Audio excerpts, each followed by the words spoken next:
Hi, everyone. Happy holidays. I just wanted to come online and wish my community, which all of you are such beloveds to me. I want you to know that.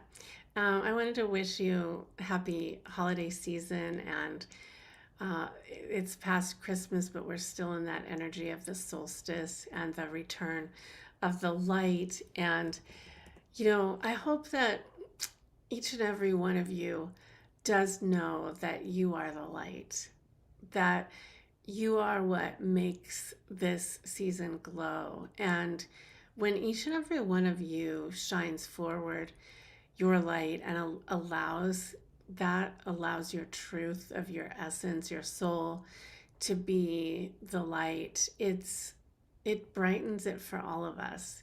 And I know that's not always easy.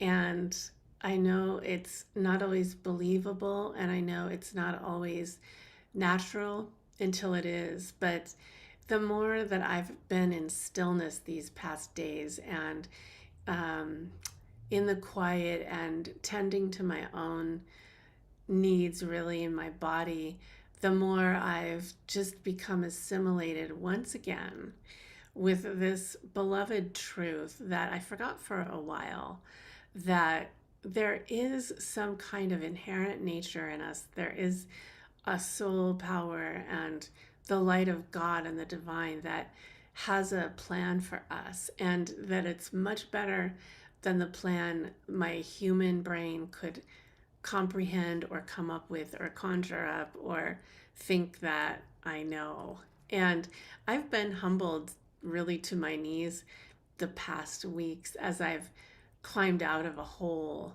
Um, I'll just share very candidly, because when the going gets tough, I don't know about you, but I mean, I do see it a lot in the readings and sessions too. It's why I do this work partly, is that when the going gets tough, it's so easy to default to the worst. It's so easy to default to those old caricatures.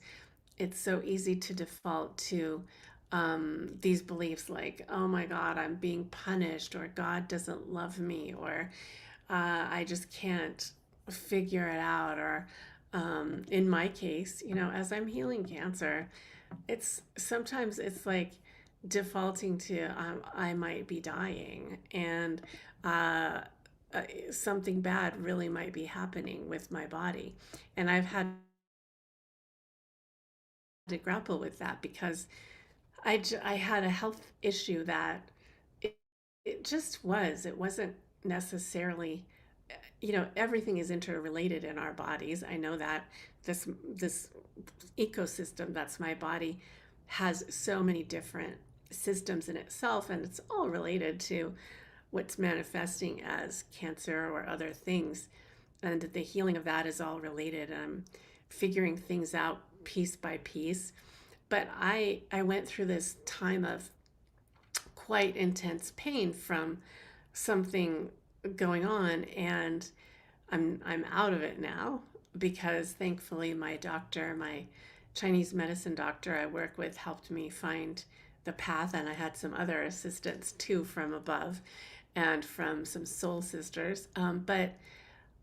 But I was in a time of like not knowing what the future held, and I just share that to share it because it's where I've been, not not for any other reason, but to say that took me to a dark place that is so common for us.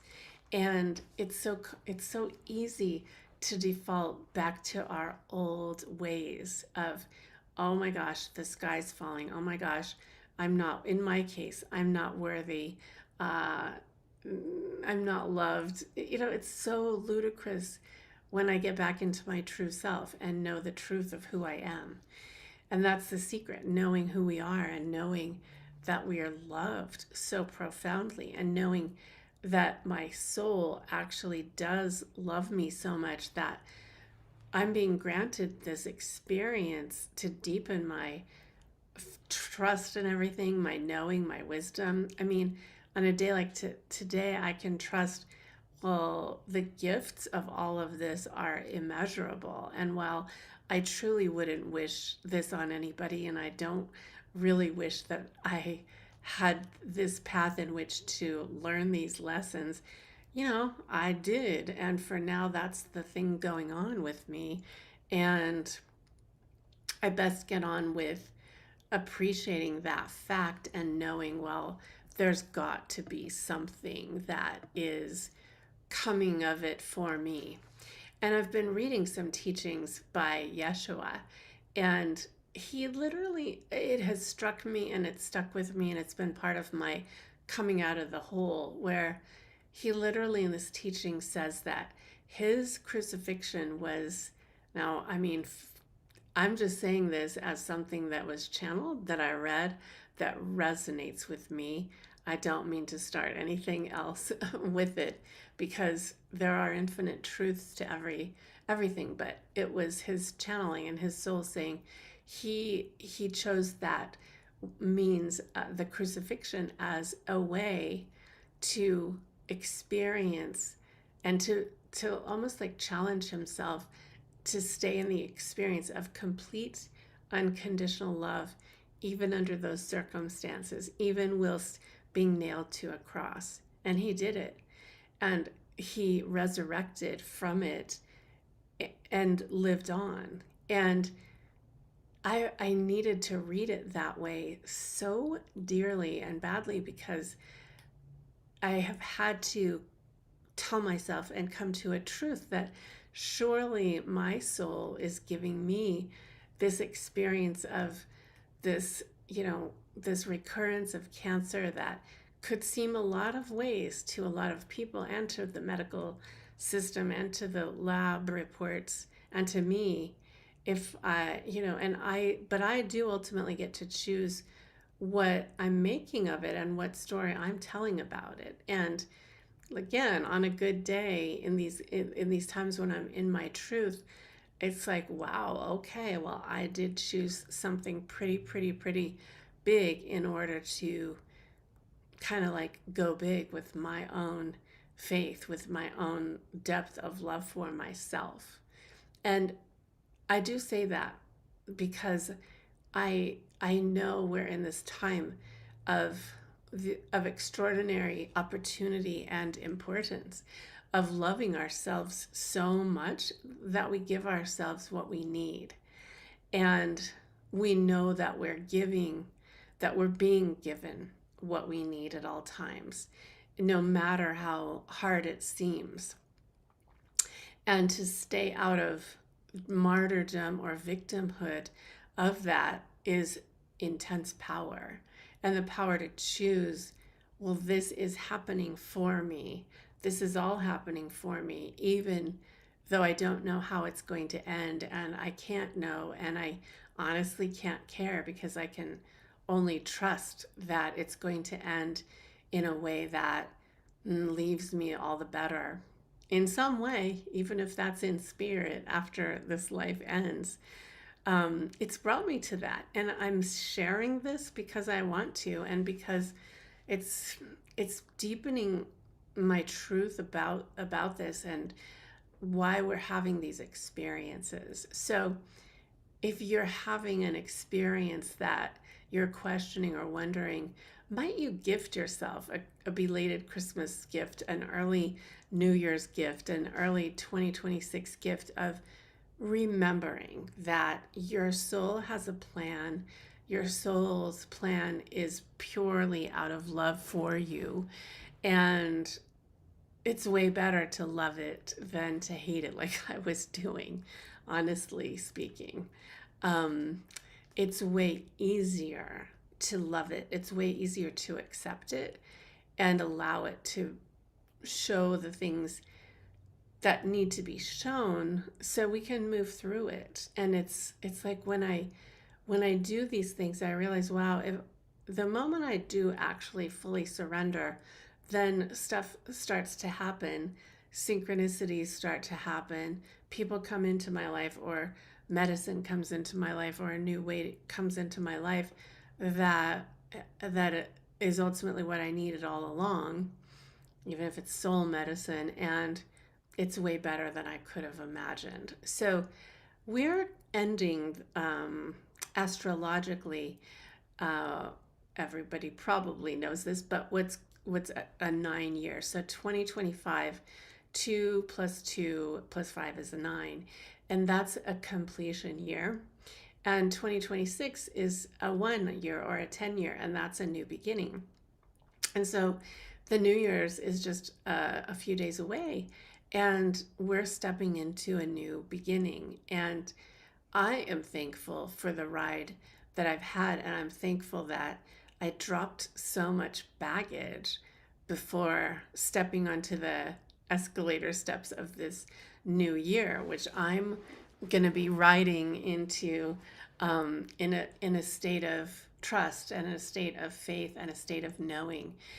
And I simply wanted to share this as, any bit of encouragement or guidance, if it's helpful, on your soul's path, because I know the importance of leaving dropping the baggage. I've done it time and time and time again. And just when I always think, oh, I've done it now. Well, there's always a little more. And I suppose that might be always the case. And sometimes that really frustrates me. And then I'm like, well, okay, I guess it's still there. I have one more rock to drop or baggage to leave behind.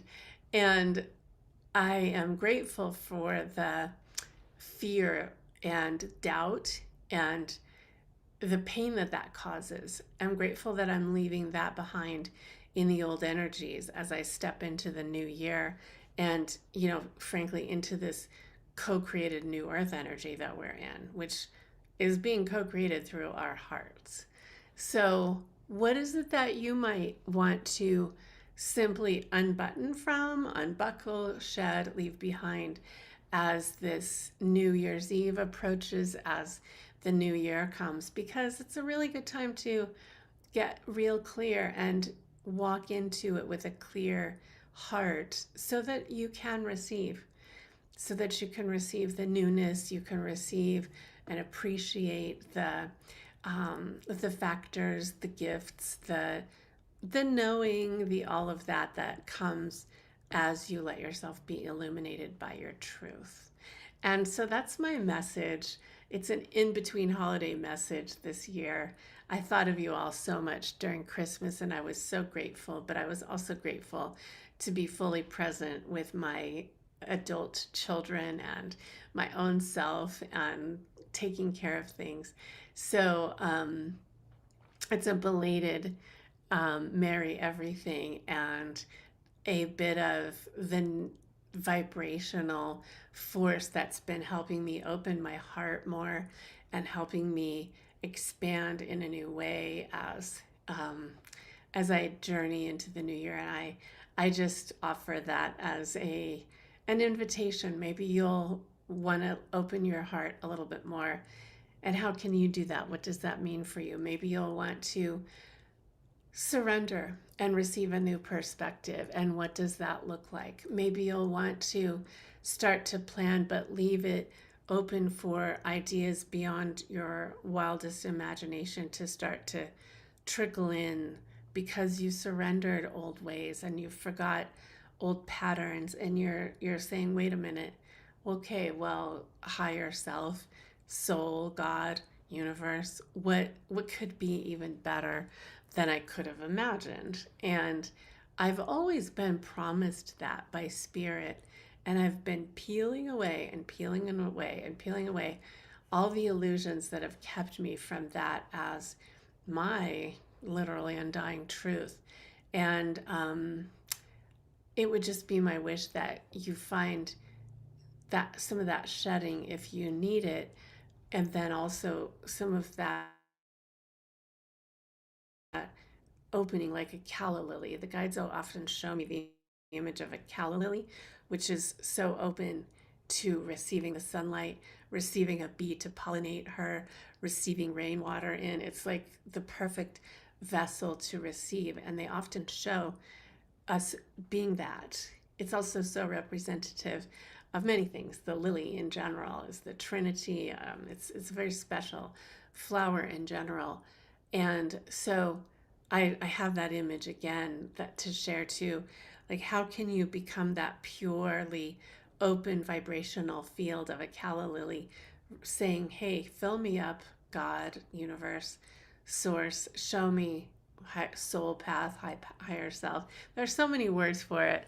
Um, Show me what I can see with like total what's the word?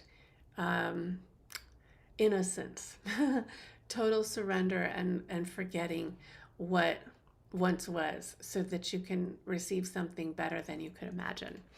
That's my call out, shout out to you to receive from the universe. And if you'd like, and I just wish you a very, very, very happy, merry, maybe even quiet, still time right now as we're in this transition into the new. So I'd love for you to be in touch, share anything in the comments here if you'd like. Take what you like and leave the rest, and I'll be seeing you more and more in the new year. I've got some really beautiful new offerings coming to fruition, which I'll be sharing about. So be sure you're on my email newsletter if you're not, at SuzanneAlexandria.com. And until we meet, many, many, many blessings of sovereignty, of peace, of extraordinary allowance of even the miracles and the sun and the ideas and the spontaneity that come from aligning into surrender. Namaste, beloveds.